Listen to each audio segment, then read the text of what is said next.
Friends, સ્વાગત છે આપનું મારા રસોડાના કાઠિયાવાડી સ્વાદમાં. હું ભાવનાબેન રાઠોડ. આજે આપણે બનાવીશું કાચી કેરીનું ઇન્સ્ટન્ટ વઘારિયું.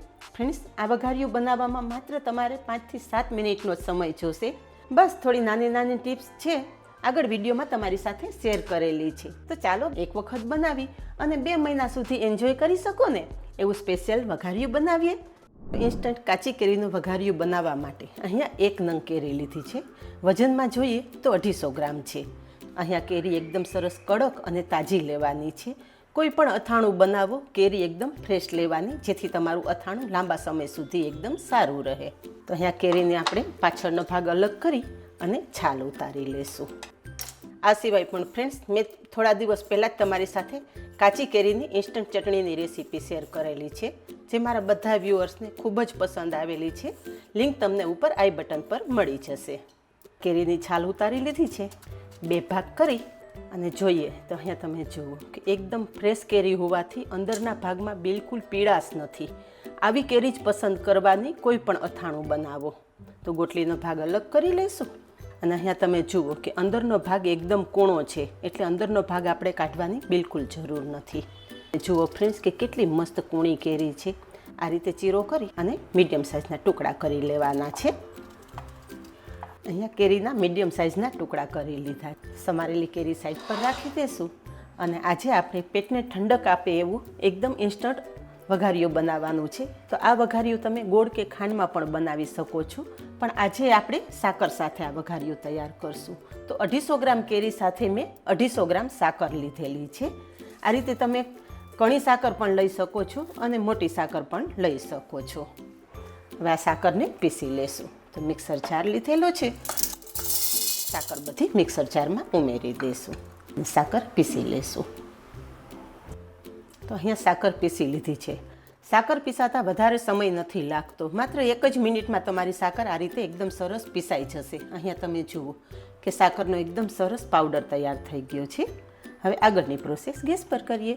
આ વઘારિયું તમે તડકા છાયાનું પણ બનાવી શકો છો, પણ અત્યારે આપણે ઇન્સ્ટન્ટ બનાવીએ છીએ એટલે ગેસ પર કડાઈમાં આપણે 1 ચમચા જેટલું તેલ ઉમેરશું. તેલ ગરમ થાય એટલે અડધી ચમચી જીરું ઉમેરશું અને સાથે 2 નાના ટુકડા તજ ઉમેરી દઈશું. તજનો સ્વાદ વઘારિયામાં બહુ સરસ આવે છે. અને સાથે જ 1/4 ટીસ્પૂન જેટલી હિંગ પણ ઉમેરી દઈશું. કોઈ પણ અથાણું બનાવો, હિંગનો ટેસ્ટ બહુ જ સરસ લાગે, એટલે હિંગ તો ખાસ ઉમેરવાની. અને બસ તરત જ તૈયાર કરેલા કેરીના ટુકડા ઉમેરી દઈશું. ગેસની ફ્લેમ એકદમ ધીમી રાખી અને કેરી તેલ સાથે થોડી સાંતળી લેશું. અહીંયા કેરી થોડી સંતળાઈ જાય ને એટલે સ્વાદ પ્રમાણે મીઠું ઉમેરશું. 1/4 ટીસ્પૂન જેટલી હળદર ઉમેરશું. હળદર અને મીઠું કેરી સાથે સરસ મિક્સ કરી લેશું. કેરીના ટુકડા આપણે તેલમાં 1 મિનિટ જ સાંતળવાના છે, વધારે વાર આપણે કૂક કરવાની જરૂર નથી. અહીંયા કેરીના ટુકડા એકદમ સરસ સંતળાઈ ગયા છે. તો હવે જે ક્રશ કરેલી સાકર છે ને એ સાકરનો ભૂકો ઉમેરી દઈશું. ગેસની ફ્લેમ ધીમી રાખી અને સાકરનો ભૂકો આપણે કેરી સાથે સરસ મિક્સ કરી દઈશું. અત્યારે તમને લાગતું હશે કે સાકર અને કેરી મિક્સ થતાં બધું કોરું કોરું થઈ ગયું, પણ તમે જોશો કે જેમ જેમ આપણું સાકર ઓગળવા માંડશે ને તેમ સાકરનું પાણી થશે અને એ પાણી સાથે જ આપણી કેરી એકદમ સારી રીતે કૂક થઈ જશે. તો અહીંયા તમે જુઓ અડધી મિનિટ જેટલો સમય નથી થયો અને આપણી સાકર એકદમ સરસ ઓગળવા માંડી છે. તો તમે જુઓ કે સાકર એકદમ સરસ ઓગળી ગઈ છે અને સાકરનું પાણી થવા માંડ્યું છે. હવે ગેસની ફ્લેમ એકદમ ધીમી રાખીને જ આપણે આ પ્રોસેસ કરવાની છે. અથાણું ગમે ત્યારે બનાવો, ધીમા ગેસ પર બનાવો ને તો અથાણું એકદમ સ્વાદિષ્ટ તૈયાર થાય છે અને લાંબા સમય સુધી ખરાબ પણ નથી થતું. આ સિવાય કાચી કેરીની રેસીપી તમારે કઈ જોવી છે એ પણ મને કમેન્ટમાં જણાવજો. એ રેસીપી હું ચોક્કસ તમારી સાથે શેર કરીશ. અહીંયા 3 થી 4 મિનિટમાં તમે જુઓ કે કેરી સરસ કૂક થઈ ગઈ છે અને કેરી સરસ ફૂલી પણ ગઈ છે. હવે આપણે ચાસણી ચેક કરી લઈએ. તો ચમચામાં થોડી ચાસણી લેશું અને જોઈ લેશું. અહીંયા તમે જુઓ, અહીંયા ચાસણીનો એક તાર બને છે, તમે જોઈ શકો છો ને ફ્રેન્ડ્સ. આ રીતે તાર બનવા માંડે ને એટલે ગેસની ફ્લેમ આપણે બંધ કરી દેવાની. વધારે ચાસણી ન થઈ જાય એ વાતનું પણ ખાસ ધ્યાન રાખવાનું છે. હવે ગેસની ફ્લેમ બંધ કરી દેશું. અત્યારે તમને જે આ સાકરનું પાણી દેખાઈ રહ્યું છે ને એ હમણાં ઠંડુ થશે ને એટલે એકદમ પરફેક્ટ કન્સિસ્ટન્સીમાં આવી જશે.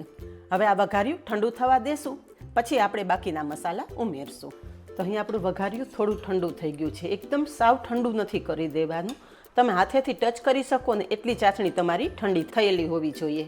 હવે બાકીના મસાલામાં 2 ચમચી લાલ મરચું પાવડર ઉમેરશું. તમે કેટલું તીખું જોઈએ છે વઘાર્યું એ પ્રમાણે તમે મરચું પાવડર ઉમેરી શકો છો. હું અત્યારે નાની 2 ચમચી જેટલું ઉમેરું છું. અને વઘાર્યું વધારે સ્વાદિષ્ટ બનાવવા માટે અડધી ચમચી દળેલી વરિયાળી ઉમેરશું અને 5 ચમચી જેટલા આપણે મરીનો ભૂકો ઉમેરશું. થોડો મરીનો ભૂકો ઉમેરશો ને ફ્રેન્ડ્સ, વઘાર્યું ખાતા ના ધરાવને એટલું સ્વાદિષ્ટ તૈયાર થશે. અને અડધી ચમચી જેટલા મગજતરીના બી ઉમેરશું. મગજતરી ટોટલી ઓપ્શનલ છે, તમને પસંદ હોય તો ઉમેરો, ના પસંદ હોય તો સ્કીપ કરી શકો છો. બધા જ મસાલા આપણે મિક્સ કરી દેશું. તો જુઓ ફ્રેન્ડ્સ, જોતાં જ ખાવાની ઈચ્છા થઈ જાય ને એવું ટેસ્ટી વઘાર્યું તૈયાર થઈ ગયું છે. આ વઘાર્યું એટલું સ્વાદિષ્ટ તૈયાર થાય છે ને કે રોટલી સાથે તમારે શાકની પણ જરૂર નહીં પડે. વઘાર્યા સાથે જ તમે એકલી રોટલી ખાઈ લેશો. તૈયાર થયેલું વઘાર્યું સર્વ કરશું. અહીં આપણું વઘાર્યું સરસ ઠંડુ થઈ ગયું છે, તો સર્વ કરી દેશું. અહીંયા તમે જોઈ શકો છો ફ્રેન્ડ્સ કે આપણો વઘારિયાનો રસો પણ સરસ ઘટ થઈ ગયો છે. તો તૈયાર છે આપણું ઇન્સ્ટન્ટ વઘાર્યું. ફ્રેન્ડ્સ, આ વઘાર્યું એક વખત બનાવી અને 2 મહિના સુધી તમે ફ્રીજમાં સ્ટોર કરી શકો છો. બહાર રાખશો તો 10 થી 12 દિવસ સુધી બિલકુલ ખરાબ નહીં થાય. બસ ખાલી નાની બાબતનું ધ્યાન રાખવાનું છે કે વઘાર્યું એકદમ સરસ ઠંડુ થઈ જાય ને પછી બોટલમાં ભરવાનું છે. ગરમ ગરમ વઘાર્યું બોટલમાં ભરવાનું નથી. અને જે આપણે સાકરની ચાસણી કરેલી ને એ ચાસણી એક તારની થાય ત્યાં સુધી કૂક કરવાનું છે. આ ચાસણી વધારે કૂક કરવાની નથી. બસ આવી 2-3 બાબત ધ્યાનમાં રાખશો ને તો તમારું વઘાર્યું પણ એકદમ સ્વાદમાં બેસ્ટ બનશે. તો અહીંયા ફ્રેન્ડ્સ, જોતાં જ ખાવાની ઈચ્છા થઈ જાય ને એવું કાચી કેરીનું વઘાર્યું તૈયાર થઈ ગયું છે. અને તમે જોયું ને ફ્રેન્ડ્સ કે આ બનાવવાનો સમય માત્ર આપણે 5 થી 7 મિનિટનો જ જોઈએ છે. અને સ્વાદ તો એવો કે એક વખત આ કાચી કેરીનું વઘાર્યું બનાવી લીધું ને તો આ કાચી કેરીની સિઝનમાં તમારા ઘરમાં રોજ વઘારિયાની ડિમાન્ડ આવશે. તો ફ્રેન્ડ્સ, જો તમને મારા અવનવા વિડીયો પસંદ આવતા હોય ને તો વિડીયોને એક લાઇક ચોક્કસ આપજો.